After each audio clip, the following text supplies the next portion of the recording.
concerns about adverse effects, serious problems, as of now seem to be unfounded, negligible, insignificant, and the data shows that we are in a situation of lot of comfort. And we would like to reassure you with data that you have seen that these two vaccines are safe. They do not excite undue reactogenicity and are being accepted increasingly. We may also point out to you that the proportion of AFI that you saw, and I was looking at some of the papers on Pfizer, Moderna vaccines, वहाँ serious adverse event typically 0.6% report किए हैं, 0.6%. और अगर आपने अभी देखा तो 0.18 तो सारा AFI है, और उसमें सीरियस वाला तो ना के ही बराबर है. ये भी आपने देखा, वो 0002 जिसके लिए अस्पताल जाना पड़ता है. तो कोई डाउट नहीं है कि जिन प्लेटफॉर्म्स पे ये दो वैक्सीन बने हैं, I think that has become very clear to me as well, in particular when you look back now, that these two platforms produce vaccines that are highly immunogenic, both for antibodies and T cell, but also very safe.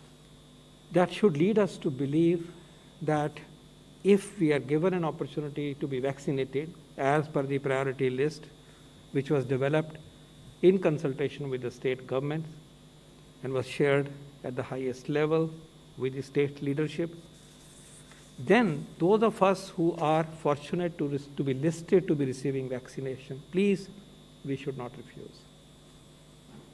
We should not refuse. There are two reasons, among others.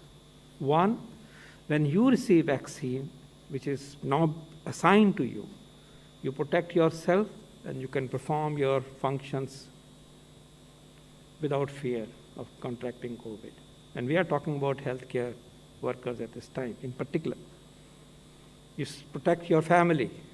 I am wondering why we don't want to do it if there are these doubts.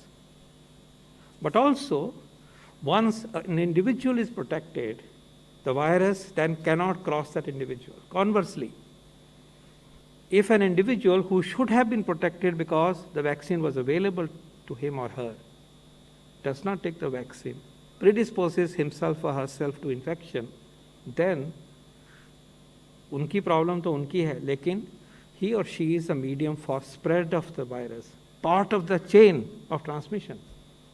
And therefore, I think we are not fulfilling our societal responsibility if a vaccine assigned to you is not being taken. You are aware that I have taken Covaxin and I have zero side effects, zero, ZDRO, nothing. It may not be same in everybody, but certainly the data, look at the data. Data shows that these both vaccines are safe. First of all, want to say glad to see you well, Dr. Paul.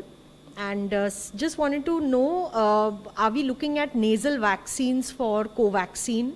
And just to inform people, are nasal vaccines more effective than the intramuscular ones that are currently here? And what kind of confidence do you think it could build in people? Maybe they may be more interested in waiting for a nasal vaccine. What's your take? A nasal vaccine candidate has been identified, and we believe this will be coming for the consideration or has come to the consideration for the regulator for phase 1, phase 2. So let's wait. It looks an exciting development because potentially, yes, this route can be used to deliver the safe antigen against which then an immunological response would happen.